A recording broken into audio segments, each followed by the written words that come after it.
back to Beats Beyond Boundaries, where melanin pops and conversations never stop. I'm Kay, and today we're diving into the world of Ayra Starr. Hello, I'm Ayra Starr, the Nigerian singer-songwriter who's captivating fans globally with her unique blend of Afropop, R&B, and soul. Joining me to discuss this sensational artist is music critic and Afrobeats expert, Quay. Great to have you on the show. Thanks for having me. Excited to talk about Ayra Starr.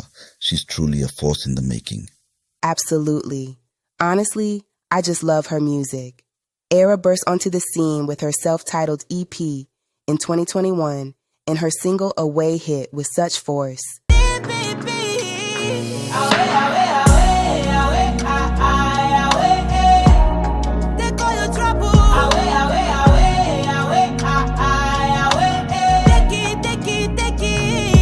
What was it about that song and Ayra's style in general that captured the audience's attention? Away showcased everything that Ayra Starr stands for. She has powerful vocals, a catchy melody, and lyrics that resonate with a sense of empowerment and independence. Her style is fresh but familiar, drawing on influences from across the globe while staying rooted in her Nigerian heritage. She's often compared to global superstars. How do you see Ayra carving out her own niche in the international music scene?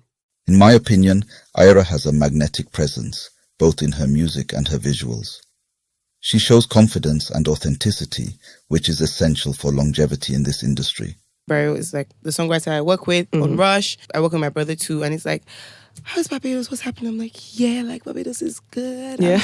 Life is good. Like, that. Yeah. When we made a song about like, Barbados, Savannah, living life. Like, it's just about like my life and like how I wish joy every single day of my life. I want to make money. Like, people that doubt me, for now they doubt me, but they don't know how like they don't know what God is gonna do. I am and how calculated God is, and everything is gonna come together. When you it's know time. My favorite line: "I'm allergic to."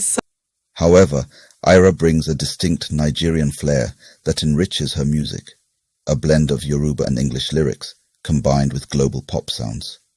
She's not just following in the footsteps of those icons, she's paving her own path. Her debut album, 19 and Dangerous, really secured her place in the music industry. What convinces an artist that this piece of work, like your 19 and Dangerous, brilliant album, Thank you. why did you have to go improve perfection? That's such a deep question. Yes, but that's it. I listened to the previous version. I'm like, this is perfect. This is great. To be honest, like, it didn't make sense to me too, in a way, because I wanted a deluxe, but at the same time I also wanted a new project, and I was like, let me just do a new project.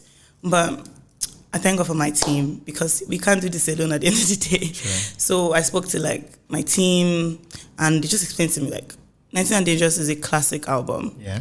You know, I've never done this before. I don't know what this music thing is. I'm just winging it and we'll see what goes.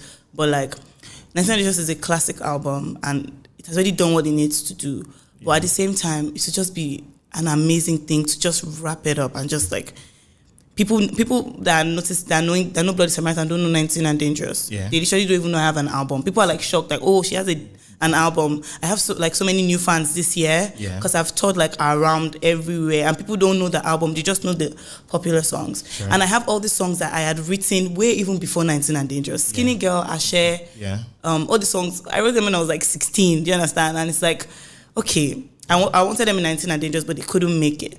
But I was like, for this deluxe, I want something that would just like, you know, finish the story. 19 and Dangerous, onto the next now. You understand? 19 and Dangerous deluxe now, but onto the next stage of my life. And this, everything I was making at that time just fits into 19 and Dangerous. So we had to make a deluxe. Can you talk about how her music has evolved from her EP to her debut album? Certainly. While the EP was a fantastic introduction to Ayra's capabilities, 19 and Dangerous delves deeper into her artistry. The album explores themes of youth, love, and self-discovery with more maturity and boldness. It's both introspective and assertive, showing her growth not only as a vocalist, but as a storyteller.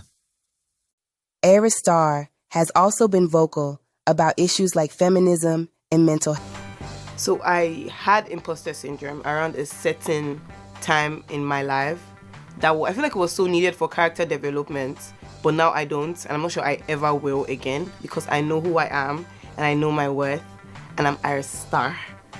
And yes, so, but like at that time I was very like, confused. I wasn't sure.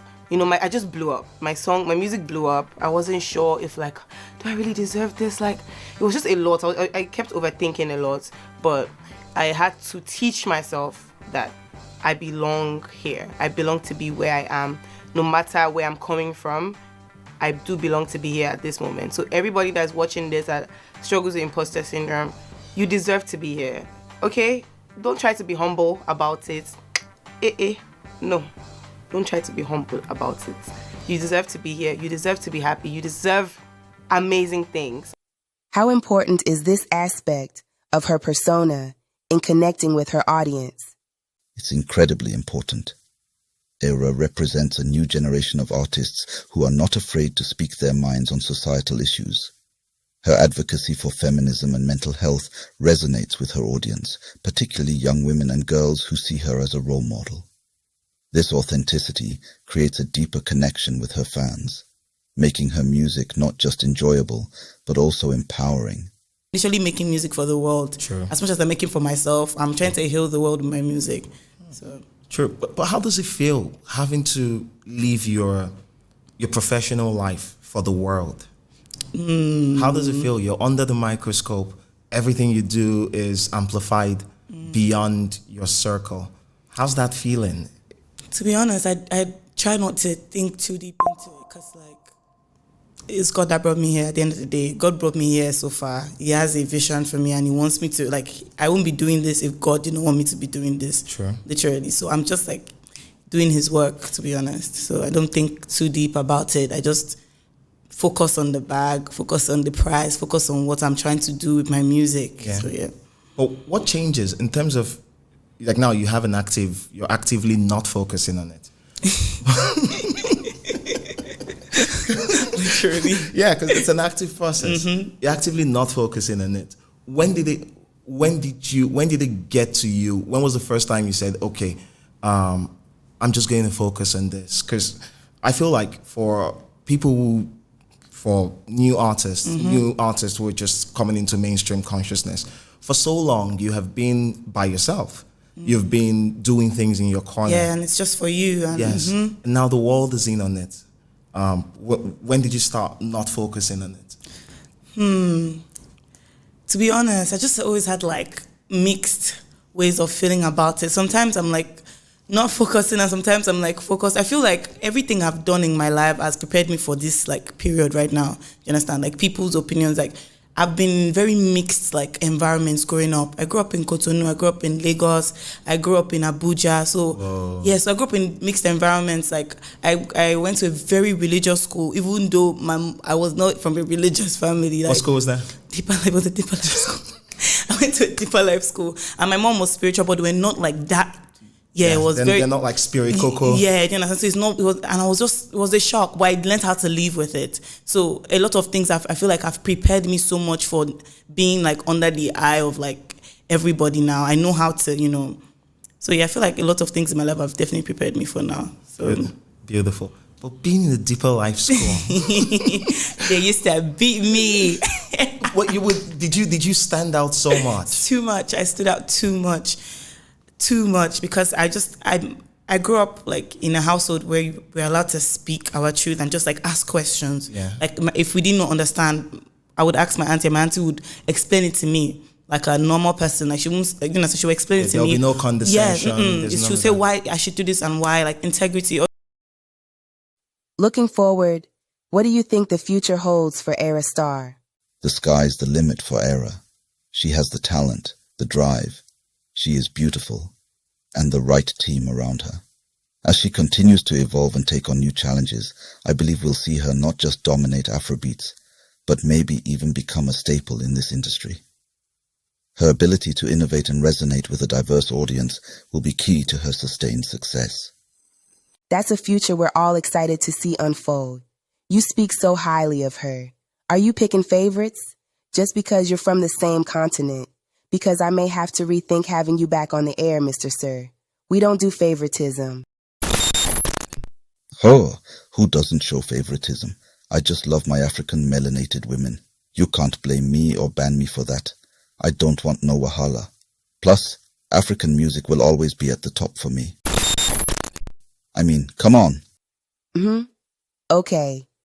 Quay, thanks for coming out, brother. You really gave a lot of insight on Ayra Starr. Can't wait to see you again next time. Maybe. My pleasure, Kay. Thanks for having me. That's all for today, everyone. Thanks to all our listeners for tuning into Beats Beyond Boundaries. Don't forget to like, comment, subscribe, and hit the notification bell so you know when we post. Peace and love.